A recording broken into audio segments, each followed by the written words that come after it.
Hello everyone. 2025 में hypertension यानी कि हाई ब्लड प्रेशर पे बहुत सारे अपडेट आए और हर नर्सिंग कॉम्पिटिटिव एग्जाम का ये कॉन्सेप्ट रहा है कि उनका फेवरेट क्वेश्चन बन जाता है रिसेंट अपडेट। तो आज की इस सेशन के अंदर हम देखने वाले हैं ब्लड प्रेशर क्या रहेगा, क्या रिसेंट अपडेट्स आए हैं और कहां कहां से क्वेश्चंस बन सकते हैं। तो पूरा हाइपरटेंशन का लेक्चर आज की सीरीज के अंदर आपको देखने के लिए मिलेगा। तो हाइपरटेंशन का सीधा और साधारण मतलब अगर मैं बताऊं तो हाई होना ब्लड का प्रेशर। ब्लड का प्रेशर ज्यादा होने को ही हम क्या बोलते हैं, हाइपरटेंशन बोलते हैं। लेकिन उससे पहले, हाई होने से पहले हमें नॉर्मल तो पता हो कि ब्लड का प्रेशर होता क्या है। ब्लड का प्रेशर मतलब देखो, सिंपल बात यह है, नॉर्मली हमारा ब्लड पंप करता है हमारा हार्ट ने ब्लड पंप किया और वो डालता है अओर्टा के अंदर, और अओर्टा से फिर वो जाती है छोटी छोटी आर्टरीज में, और आर्टरीज से छोटी छोटी आर्ट्रियोल्स में जाती है। वो ब्लड कहां जाएगा, आर्ट्रियोल्स में चला जाएगा। राइट, मैं आपको बता देता हूं। सपोज ये हमारा हार्ट है, हार्ट ने ब्लड पंप किस में किया, ये अओर्टा हो गया, और अओर्टा से किस में निकला, छोटी छोटी आर्टरीज में निकल गया ब्लड, छोटी छोटी आर्टरीज में चला गया। अब छोटी छोटी आर्टरीज के बाद भी वो छोटे छोटे स्मॉल आर्ट्रियोल्स में चला जाता है, छोटे छोटे स्मॉल आर्ट्रियोल में चला जाता है। राइट, तो ब्लड का प्रेशर क्या है, ब्लड का प्रेशर मतलब ब्लड पंप जैसे ही हुआ तो ये हार्ट की इस अरोटा की वॉल पे प्रेशर लगाएगा, इस अरोटा की वॉल पे क्या लगाएगा सर, प्रेशर लगाएगा। इसी को हम क्या बोलते हैं, ब्लड का प्रेशर। तो अगर हम सीधे लिखना चाहें तो ब्लड प्रेशर इज, सीधे लिख सकते हैं, it is a pressure of blood against, किसके अगेंस्ट लग रहा है, against the wall of artery, wall of artery. Artery की वॉल पे जो प्रेशर लग रहा है इसको हम बोलते हैं ब्लड प्रेशर। इसको हम क्या बोलते हैं, ब्लड का प्रेशर। इतनी बात समझ में आ गई। तो ब्लड प्रेशर क्या है, pressure of blood against the wall of the artery. अब लेकिन एक और कंडीशन है इसमें, जब सीधे प्रेशर लग रहा है आर्टरी की वॉल पे तो छोटी छोटी जो आर्टरीज होती है ना, वो अपोजिट प्रेशर भी हार्ट की तरफ क्रिएट करती हैं, एक अपोजिट प्रेशर भी क्रिएट करती हैं, जिसको बोलते हैं पेरिफेरल वस्कुलर रेजिस्टेंस। अरे जबरदस्ती आप किसी भी चीज को पुश करोगे तो वो भी तो एक अपोजिट प्रेशर लगाएगी।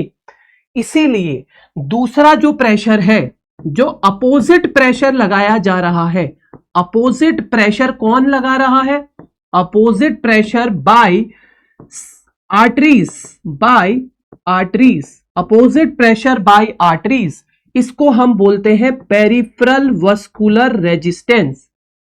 मतलब अब अगर मैं एक आर्टरी को ऐसे देखूंगा तो इस आर्टरी के अंदर मुझे एक प्रेशर तो ब्लड का मिल रहा है, ये जो हार्ट से आ रहा है, और दूसरा जो आर्टरी अपोजिट प्रेशर लगा रही है, दूसरा वो भी है। मतलब हार्ट से जो ब्लड आता है, हार्ट से जो ब्लड आ रहा है, मतलब उसे मैं कार्डियक आउटपुट बोल सकता हूं क्या, जो हार्ट से ब्लड निकल रहा है उसे मैं बोल सकता हूं कार्डियक आउटपुट। मतलब हार्ट का जो कार्डियक आउटपुट है वो ब्लड प्रेशर को बढ़ाता है, वो ब्लड प्रेशर को बढ़ाता है, या वो ब्लड प्रेशर क्रिएट करता है, वॉल पे प्रेशर लगाता है।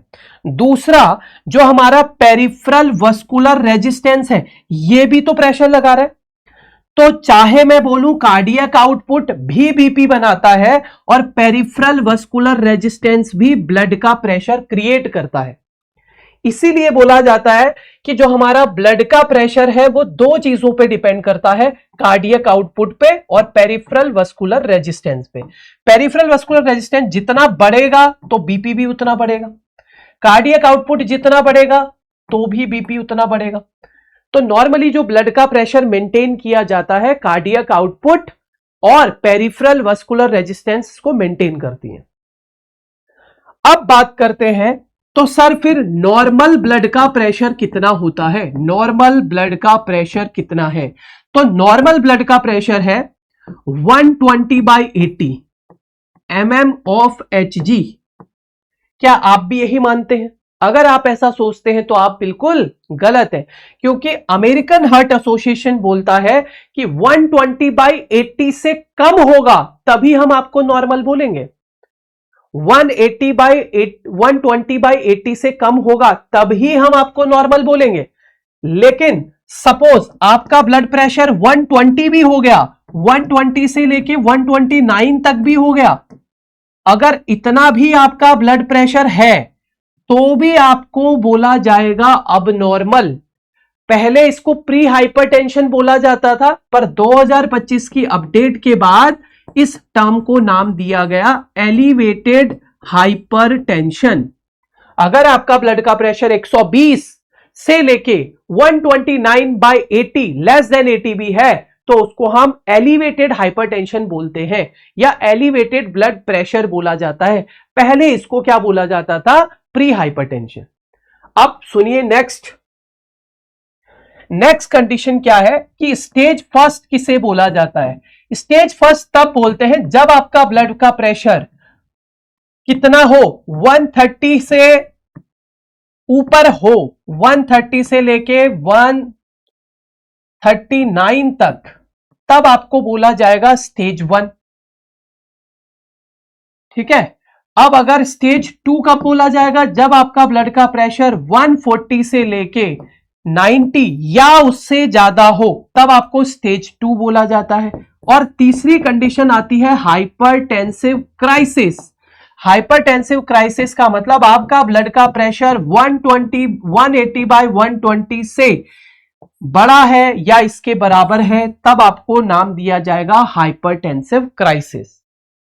क्लियर? मैं दोबारा बता देता हूं, नॉर्मल कितना है? नॉर्मल 120/80 से कम होना चाहिए। एलिवेटेड कितना है? एलिवेटेड 120 से लेके 129 तक होगा और 80 से कम भी होगा तो भी हम इसको बोलेंगे एलिवेटेड।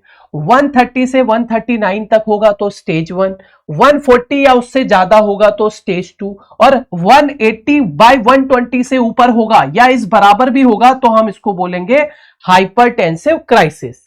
अब पुराना फॉर्मूला क्या था, ओल्ड फॉर्मूला क्या था कि हाइपरटेंसिव क्राइसिस को दो भागों में बांटा गया था। देखो, हाइपरटेंसिव क्राइसिस में ब्लड प्रेशर तो बढ़ा हुआ है, बीपी तो हाई है, दोनों में कितने से ज्यादा? इतने से ज्यादा, 180/120 से ज्यादा है। तो क्राइसिस को दो भागों में बांटा गया। बीपी बढ़ा हुआ है पर आपका कोई भी ऑर्गन फेलियर नहीं हुआ है, नो ऑर्गन फेलियर, तो उसको बोल दिया जाता था क्राइसिस का हाइपरटेंसिव अर्जेंसी। उसके लिए वर्ड यूज होता था क्राइसिस का हाइपरटेंसिव अर्जेंसी। बट आपका ब्लड प्रेशर बढ़ा हुआ है, साथ में आपको ऑर्गन फेलियर के साइनम सिम्टम आने लग गए, ऑर्गन फेल हो गए ब्लड प्रेशर बढ़ने की वजह से और उसके साइनम सिम्टम आने लग गए, तो क्राइसिस के इस टाइप को बोलते थे हाइपरटेंसिव इमरजेंसी। ये था ओल्ड टर्म, राइट। पर आजकल बस अंतर इतना बोल दिया गया है कि हाइपरटेंसिव अर्जेंसी वर्ड यूज नहीं करेंगे। 2025 के अपडेट में पहला अपडेट लिख लो, हाइपरटेंसिव अर्जेंसी अब यूज नहीं होगा, अब इसकी जगह पे यूज होगा सीवियर हाइपरटेंशन। सीवियर हाइपरटेंशन, बाकी सब कुछ सेम है। मतलब सीवियर हाइपरटेंशन बोलेंगे जब ऑर्गन डैमेज नहीं है 180 बीपी होने के बावजूद भी, राइट। तो इसको हाइपरटेंसिव अर्जेंसी को अब हटा दिया गया है 2025 में, तो ये बात आपको अच्छे से याद रखनी है। अब आप सोचोगे कि वहां पे हमको समझ में नहीं आ रहा, इसीलिए मैंने एक यहां पे आपको बना के भी दे दिया। देखिए, ब्लड प्रेशर सिस्टोलिक डायस्टोलिक लिखा हुआ है, 120 से कम होगा तो नॉर्मल होगा, अगर 120 से बड़ा हुआ है तो आप इसे बोलोगे सर ये एलिवेटेड है। स्टेज 1 कब बोलेंगे? 130 या उससे ऊपर, और स्टेज 2 कब बोलेंगे? 140 या फिर 90 से ऊपर चला जा रहा है तब बोलेंगे। और सीवियर हाइपरटेंशन 180/120 से ऊपर जाएगा तो सीवियर हाइपरटेंशन, बट वहां पे कोई भी ऑर्गन फेलियर के साइनम सिम्टम नहीं दिख रहे हैं। लेकिन हाइपरटेंसिव इमरजेंसी किसे बोलेंगे? अगर 180/120 से ज्यादा है, साथ में ऑर्गन फेलियर भी हो रहा है, तब हम उसको हाइपरटेंसिव इमरजेंसी बोलेंगे। प्लीज नोट डाउन कर लीजिए, इन दोनों टर्म को क्राइसिस बोला गया है। क्राइसिस मतलब 180/120 से ऊपर बीपी जाना, इसको बोलते हैं हाइपरटेंसिव क्राइसिस। तो इसको इंपॉर्टेंट याद रखिएगा, हाइपरटेंसिव क्राइसिस के दो पार्ट होते हैं, हाइपरटेंसिव अर्जेंसी, जो अब नाम चेंज कर दिया गया है, उसको बोलते हैं सीवियर हाइपरटेंशन। मतलब ब्लड प्रेशर 180/120 या उससे ऊपर तो है, पर कोई ऑर्गन फेल नहीं हुआ है। जबकि हाइपरटेंसिव इमरजेंसी में आपका ब्लड प्रेशर बढ़ा है, साथ में ऑर्गन फेल होने के सिम्टम आने लग गए हैं। तो अपडेटेड, ये आप इसको अच्छे से स्क्रीनशॉट ले लीजिए, क्योंकि एम्स भी AHA को ही फॉलो करता है, अमेरिकन हार्ट एसोसिएशन को। नेक्स्ट, तो अब मैंने ये बता ही दिया था आपको किस चीज पे डिपेंड करता है, और यहां पे 2025 का अपडेट भी बता दिया था कि पहले हाइपरटेंसिव अर्जेंसी वर्ड यूज होता था और हाइपरटेंसिव इमरजेंसी वर्ड यूज होता था, बट नाउ इस वर्ड को चेंज कर दिया गया और इसको बोल दिया गया है सीवियर हाइपरटेंशन। नाउ इसको बोलते हैं severe hypertension. American heart association के अकॉर्डिंग ब्लड प्रेशर बढ़ने की वजह से 5 मेन आपके टारगेट ऑर्गन है जिनमें फर्क पड़ सकता है। तो पहला कौन सा ऑर्गन है? हार्ट। आपका हार्ट फेल हो सकता है बीपी बढ़ने की वजह से। दूसरा, आपके ब्रेन में स्ट्रोक हो सकता है। तीसरा, आपकी रेटिना डैमेज हो सकती है, आई। चौथा, आपका किडनी फेलियर हो सकता है। और पांचवा, आपका अरोटा डाइसेक्ट हो सकता है, अरोटा भी फट सकता है। तो 5 मेन टारगेट ऑर्गन बताए गए उन्होंने कि हार्ट, ब्रेन, किडनी, अरोटा और आइस पे ये फर्क डालता है। और इसमें से मोस्ट कॉमनली हार्ट है, सबसे ज्यादा अफेक्ट होने वाला ऑर्गन ब्लड प्रेशर की वजह से हार्ट रहेगा, राइट। तो ये 5 टारगेट ऑर्गन के बारे में भी बताया गया। फिर बताए गए कि ब्लड प्रेशर बढ़ने के क्या कारण हो सकते हैं। देखिए, 2 तरीके के कारण हो सकते हैं 90 से 95% केसेस में, यानी कि मोस्ट कॉमनली जो रीजन रहते हैं वो प्राइमरी कॉज होते हैं। तो इनको प्राइमरी और सेकेंडरी कॉज में बांटा गया। प्राइमरी कॉज क्या है? जैसे कि जेनेटिक हिस्ट्री, या फिर बोल सकते हैं फैमिली हिस्ट्री, या फिर आपका जो लाइफ स्टाइल, या फिर आपका टोबैको खाना, टोबैको की वजह से, या फिर अल्कोहल की वजह से, यह भी कारण हो सकता है। पांचवा, स्ट्रेस की वजह से, स्ट्रेस भी एक कारण है। 6, इंसुलिन रेजिस्टेंस की वजह से भी आपका ब्लड का प्रेशर बढ़ सकता है। तो ये 5-6 जो मेन कारण है यही है। अगर किसी दूसरी बीमारी की वजह से होगा तो उसको बोलते हैं सेकेंडरी कॉज, जैसे रीनल की बीमारी हो गई, एंडोक्राइन की बीमारी हो गई, नसेट्स हो गए, या फिर प्रेगनेंसी वाली कंडीशन हो गई, तो ऐसी जो कंडीशन है, अगर किसी दूसरी बीमारी की वजह से अगर आपका हाइपरटेंशन हो रहा है तो उसको सेकेंडरी बोलते हैं, और इसका कारण केवल 5 से 10% है। मतलब अगर 100 लोगों का बीपी बढ़ रहा है तो 95% केसेस में प्राइमरी कॉज ही होते हैं बीपी बढ़ने का कारण। तो यह भी हमको बताया गया। फिर कुछ टाइप्स हैं। टाइप्स मतलब हाइपरटेंशन के कुछ अलग अलग नाम हैं। जैसे प्राइमरी हाइपरटेंशन क्या होता है, तो पूछें जिनका कारण हमें एग्जैक्टली नहीं पता उनको हम बोल देते हैं प्राइमरी। जिनका कारण हम जानते हैं, जो नोन रीजंस है, उनको बोलते हैं सेकेंडरी। तीसरा आता है आइसोलेटेड सिस्टोलिक बीपी, ISB भी बोला जाता है इसे शॉर्टकट में। अगर आपका सिस्टोलिक प्रेशर बढ़ रहा है, डायस्टोलिक नॉर्मल है, तब हम ऐसे मरीज को बोलते हैं आइसोलेटेड सिस्टोलिक हाइपरटेंशन। अगर आपका ब्लड का प्रेशर क्राइसिस वाली स्टेज में जा रहा है, मतलब 180 से 120 से ऊपर जा रहा है, तो हम इसको मैलिग्नेंट हाइपरटेंशन भी बोलते हैं। अगर आपने थेरेपी शुरू कर दी, दवाइयां ले रहे हो एंटी हाइपरटेंसिव, जैसे angiotensin receptor blocker, ACE inhibitor, calcium channel blocker, कोई भी आप दवाइयां ले रहे हो और बाद में डॉक्टर कंबाइन कर देता है, कॉम्बिनेशन में दवाइयां देते हैं जब स्थिति कंट्रोल नहीं होती।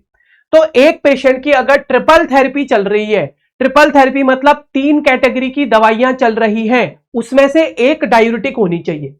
तो ट्रिपल थेरेपी चलने के बाद भी, मतलब 3 अलग अलग कैटेगरी की दवाइयां चलने के बाद भी अगर आपका बीपी कंट्रोल नहीं हो रहा है, तो हम ऐसे ब्लड प्रेशर को रेजिस्टेंस हाइपरटेंशन बोलते हैं। ठीक है, तो यहां से एक सवाल आ सकता है, अगर आपको ट्रिपल थेरेपी के बाद भी ना हो तो आप क्या करोगे? तो हम इसके लिए फिर एल्डेस्टेरोनिज्म, एल्डेस्टेरोनिज्म के लिए पेशेंट को चेक करते हैं। हो सकता है कि एंडोक्राइनल रीजन हो, तो एल्डेस्टेरोनिज्म एक एंडोक्राइन की बीमारी है, उसकी वजह से आपका ब्लड का प्रेशर बढ़ सकता है। और ड्रग ऑफ चॉइस क्या रहती है, यहीं से एक और सवाल आता है कि इसकी ड्रग ऑफ चॉइस क्या रहती है रेजिस्टेंस हाइपरटेंशन की,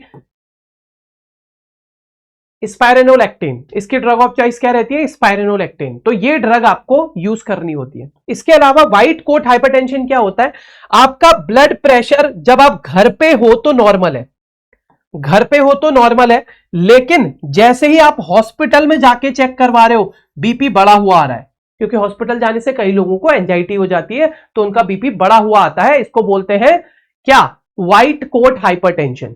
दूसरा, इसका ठीक अपोजिट एक और हाइपरटेंशन आता है जिसको मास्क हाइपरटेंशन बोलते हैं। मास्क हाइपरटेंशन का मतलब घर में ब्लड का प्रेशर बढ़ा हुआ है, लेकिन जैसे ही हॉस्पिटल जा रहा है वैसे ही पेशेंट का बीपी नॉर्मल। तो ये क्यों होता है, क्योंकि घर में आपने देखा होगा कई फीमेल्स या कई मेल्स बहुत ज्यादा काम करते रहते हैं, दिन भर एग्जॉस्ट हो जाते हैं, घर के कामों में बिजी रहते हैं, तो वहां पे डेफिनेटली ब्लड प्रेशर थोड़ा बढ़ा हुआ आएगा। लेकिन जब हॉस्पिटल में जाएंगे तो 5-10-15 मिनट क्लिनिक के बाहर बैठेंगे या डॉक्टर के पास में बैठेंगे, तो वहां पे थोड़ा रिलैक्स होके बीपी चेक करते हैं, तो वहां पे इन लोगों का नॉर्मल आता है। तो व्हाइट कोट हाइपरटेंशन में घर में बढ़ा हुआ नहीं रहता, घर में रहता है नॉर्मल, डॉक्टर के पास बढ़ा हुआ रहता है। मास्क में घर पे बढ़ा हुआ रहता है लेकिन हॉस्पिटल में नॉर्मल रहता है। तो ये कुछ तरीके के हाइपरटेंशन थे। मोस्टली जितने भी हाइपरटेंशन है ना वो असिम्प्टोमेटिक होते हैं, इसीलिए हाइपरटेंशन को साइलेंट किलर डिजीज भी बोलते हैं। साइलेंट किलर मतलब जो लोग ये लेक्चर देख रहे हैं, अगर हम सारे लोग भी चेक करवाएं तो लगभग 20 से 30%, मतलब हर 10 में से 3 से 4 लोगों का बीपी बढ़ा हुआ होगा। लेकिन आपने आज तक चेक ही नहीं करवाया। क्यों चेक नहीं करवाया, क्योंकि जरूरत नहीं पड़ी। जरूरत क्यों नहीं पड़ी, क्योंकि सिम्टम्स ही नहीं आते। तो ज्यादातर लोगों में वर्स्ट स्टेज जाने तक हाइपरटेंशन का कोई सिम्टम नहीं आता, इसीलिए इसको साइलेंट किलर बोलते हैं। कई लोग इसकी वजह से मर भी जाते हैं। तो साइलेंट किलर डिजीज है, इसीलिए हमें फ्रीक्वेंटली अपना ब्लड प्रेशर चेक करवाना चाहिए। हां, अगर सीवियर कंडीशन, कुछ कंडीशन में इसके कुछ सिम्टम आपको देखने के लिए मिल सकते हैं, जैसे कि सीवियर हेडेक। और सीवियर हेडेक क्या होगा, आपका ऑक्सीपिटल रीजन पे सीवियर हेडेक रहता है ज्यादातर मॉर्निंग में, क्योंकि मॉर्निंग में हमारे स्ट्रेस हार्मोन बढ़े हुए रहते हैं, कॉर्टिसोल वगैरह, वो वैसोकंस्ट्रिक्शन करते हैं। और पहले से आपको बीपी बढ़ा हुआ है तो वैसे ही प्रेशर ज्यादा है, फिर वैसोकंस्ट्रिक्शन हो गया और ज्यादा है, तो ऑक्सीपिटल लोब में ज्यादातर आपको ब्लड प्रेशर की वजह से सीवियर हेडेक उठने के बाद मॉर्निंग में ज्यादातर देखने के लिए मिलता है। उसके अलावा आंखों पे प्रेशर पड़ता है, रेटिना पे प्रेशर पड़ता है, तो ब्लड विजन, यूरिन आउटपुट का कम होना, शरीर में एडिमा होना, ये केसेस तब होते हैं जब पेशेंट सीवियर कंडीशन में चला जाता है। डिजीनेस होना, फेंटिंग होना, ये भी आम है। फिर डायग्नोस्टिक इवैल्यूएशन अगर हम करते हैं तो यहां से भी 2025 में अपडेशन आए, वैसे तो पहले से भी अपडेट है। पहले बीपी मॉनिटरिंग के लिए जो यूज होता था वो ये वाला यूज करते थे हम, आप लोगों ने से ट्रेनिंग में भी आप लोगों ने सीखा होगा। ये क्या है, ये एक ब्लड प्रेशर मॉनिटरिंग डिवाइस है, साथ में स्टेथोस्कोप है। तो मरकरी वाला ये यूज होता था, इसको मरकरी स्फिग्नोमेनोमीटर बोला जाता था। इससे हम ब्लड प्रेशर सुन के लेते थे। अब ये मेथड यूज नहीं किया जाता। इससे हम क्या करते थे, ब्लड प्रेशर को ऐसे सुन के महसूस करते थे। तो इसमें बहुत सारे ह्यूमन एरर आने के चांसेस थे, ठीक है। कई बार इंसान को सुन के ही पता लगाना होता था। और दूसरा, मरकरी के बहुत सारे साइड इफेक्ट थे, तो अब यह मेथड यूज नहीं होता। इस मेथड में बीपी लेने के लिए अस्कल्टेशन का हेल्प लिया जाता है, क्योंकि कान से सुनना होता है ना, सुनने के लिए वर्ड यूज करते हैं अस्कल्टेशन। तो स्फिग्नोमेनोमीटर जो मरकरी वाला है उसके लिए हमें अस्कल्टेशन मेथड यूज करना होता है। यह सवाल आ सकता है एक, कि मरकरी स्फिग्नोमेनोमीटर में हम कौन सा मेथड से बीपी लेते हैं। तो ये कौन सा मेथड है, अस्कल्टेटरी मेथड। दूसरा मेथड अगर आप देखोगे, अब क्या हो गया कि मरकरी वाला हटा दिया। अगर आपके पास चॉइस नहीं है तो बिना मरकरी वाला भी मैनुअल और डिजिटल दोनों आता है। इस तरीके से ये घड़ी वाला भी आता है और इस तरीके से भी आप नाप सकते हैं। ये क्या है, एक मैनुअल बिना मरकरी वाला मीटर है जिसको हम एनेरॉइड बीपी मॉनिटरिंग मशीन बोलते हैं। ये एनेरॉइड का टाइप है, इसका नाम है एनेरॉइड बीपी मॉनिटरिंग मशीन, ठीक है। तो पहला वाला तो यूज करना नहीं है, इसको यूज करना है, पर ये भी लिमिटेड ही यूज करना है। सबसे बढ़िया माना जाता है ये ऑटोमेटिक वाला, जिसको बेस्ट क्यों बोलते हैं, क्योंकि 2025 में इसके बारे में अपडेट आया। आपको पहली बात तो इसमें क्या क्या पता चल जाएगा, देखो इसमें टाइम भी रहता है, मतलब आप मेन्यू में जाके देख सकते हो कि 1 बजे ब्लड का प्रेशर कितना था, 2 बजे ब्लड का प्रेशर कितना था। अगर लगा के रखोगे तो ये एम्बुलेटरी भी आता है, आप टांग के भी जा सकते हो। तो ऑटोमेटिक वाले को, ऑटोमेटिक बीपी मॉनिटरिंग मशीन को सबसे ज्यादा प्रायोरिटी दी और उन्होंने बोला पहली चॉइस, सबसे बेस्ट चॉइस यही होनी चाहिए आपके लिए। अब सवाल यह आता है, ये ब्लड के प्रेशर को कैसे मॉनिटर करता है? एक्चुअल में जब ये कफ आप बांध देते हो तो आपकी आर्टरी पे या जो ब्लड वेसल है वो वाइब्रेशन क्रिएट करती है, एक उस वाइब्रेशन को फील कर लेता है ये और उस मैसेज को अपनी मशीन के अंदर डिकोड कर लेता है। मतलब वाइब्रेशन को फील करके बीपी मॉनिटर करता है। इस मेथड को बोलते हैं ऑसिलेटरी मेथड, ऑसिलेटरी मेथड। तो अगर आपसे पूछा जाएगा कि ऑटोमेटिक मशीन के अंदर कौन सा मेथड यूज करते हैं या सबसे बेस्ट मेथड कौन सा है, तो आप बोलोगे oscillatory method is the best, क्योंकि ये ऑटोमेटिक वाली मशीन ज्यादातर यूज करती है। तो oscillatory method is best and automatic BP monitoring is the best according to 2025 recent update of hypertension. Okay, इसके अलावा उन्होंने बोला, देखो out of clinic BP monitoring, ये एक वर्ड भी अमेरिकन हार्ट एसोसिएशन हमेशा लेके आता है। आउट ऑफ क्लिनिक का मतलब क्या है? आउट ऑफ क्लिनिक को कई जगह पे आउट ऑफ ऑफिस भी लिखा रहेगा। Out of office, out of office का मतलब ये नहीं कि आप अपने ऑफिस से बाहर, नहीं, आउट ऑफ ऑफिस का मतलब है कि हॉस्पिटल से बाहर आप अपना ब्लड का प्रेशर कैसे नाप रहे हो। आउट ऑफ ऑफिस का मतलब है बीपी को आप ऑफिस से बाहर यानी कि हॉस्पिटल से बाहर कैसे नाप रहे हो।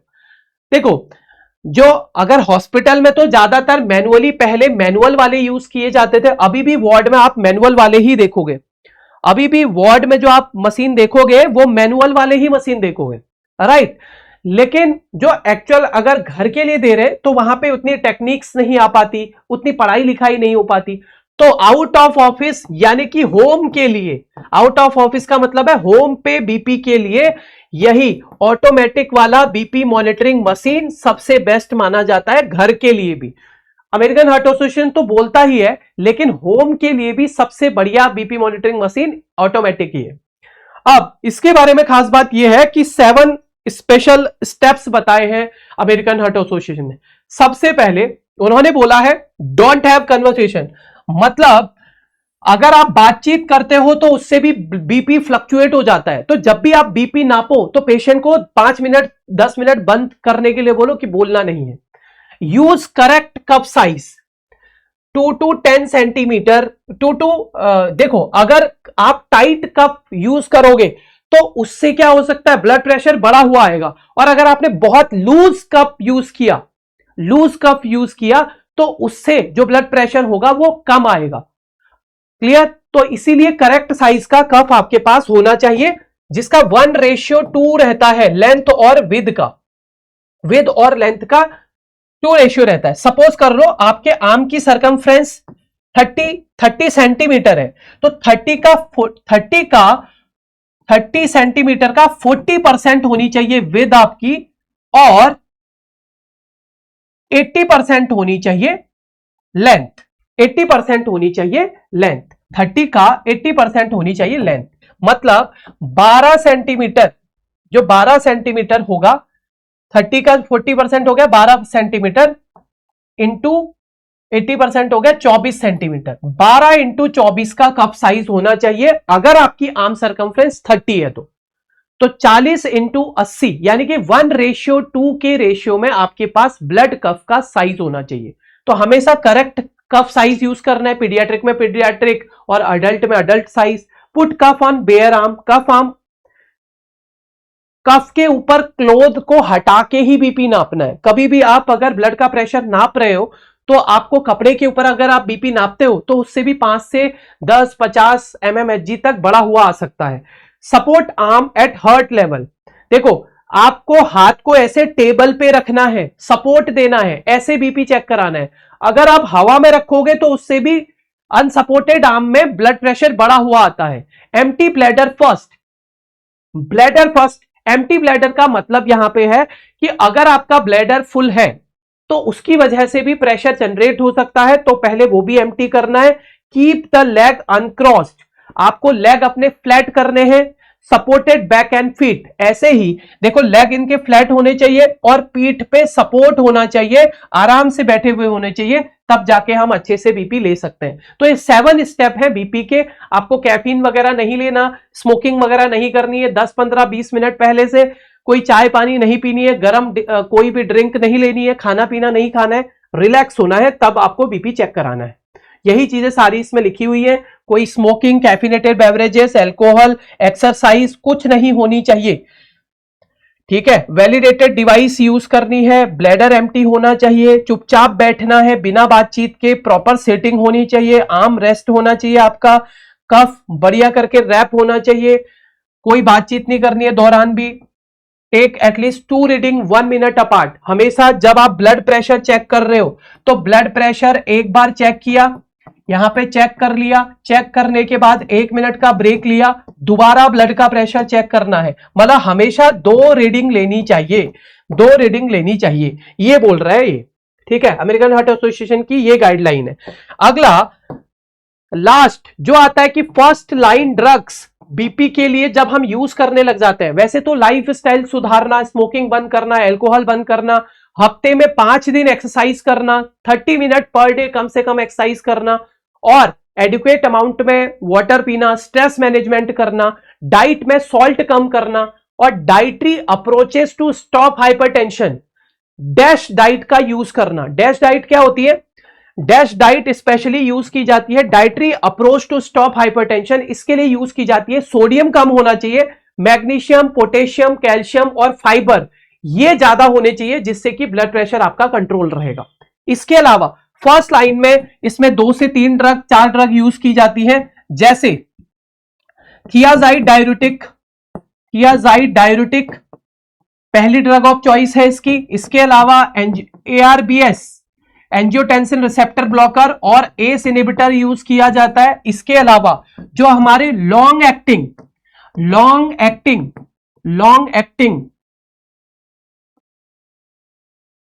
एक्टिंग कैल्शियम चैनल ब्लॉकर होते हैं, उनको यूज करने के लिए बोला गया है। तो जो रिसेंट है फर्स्ट लाइन ड्रग इसमें ये यूज होती है, तो आपको यही यूज करनी है। और उसके अलावा अगर आपको कभी रेजिस्टेंस हाइपरटेंशन हो जाए, तब आपको रेजिस्टेंस हाइपरटेंशन की स्टेज में आपको जो ड्रग यूज करनी है उसका नाम है स्पाइरेनोलैक्टेन। रेजिस्टेंस हाइपरटेंशन की स्टेज में ये यूज करनी है। प्रेगनेंसी के टाइम पे ब्लड प्रेशर की सेफेस्ट ड्रग को बोला गया है कौन सी? लोबेटालोल। तो ये थी आज की कहानी हाइपरटेंशन के बारे में। आई होप आपको ये अपडेट समझ आया होगा और आपको अच्छा लगा होगा। ऐसे ही अपडेट कम समय में जल्दी से आपको सब कुछ याद कराने के लिए फॉलो कीजिए हमें, सब्सक्राइब कीजिए नर्सिंग वाला चैनल को, और ऐसे ही बने रहिए हमारे साथ। लेक्चर कैसा लगा अपने कमेंट्स जरूर लिखिएगा। Thank you so much.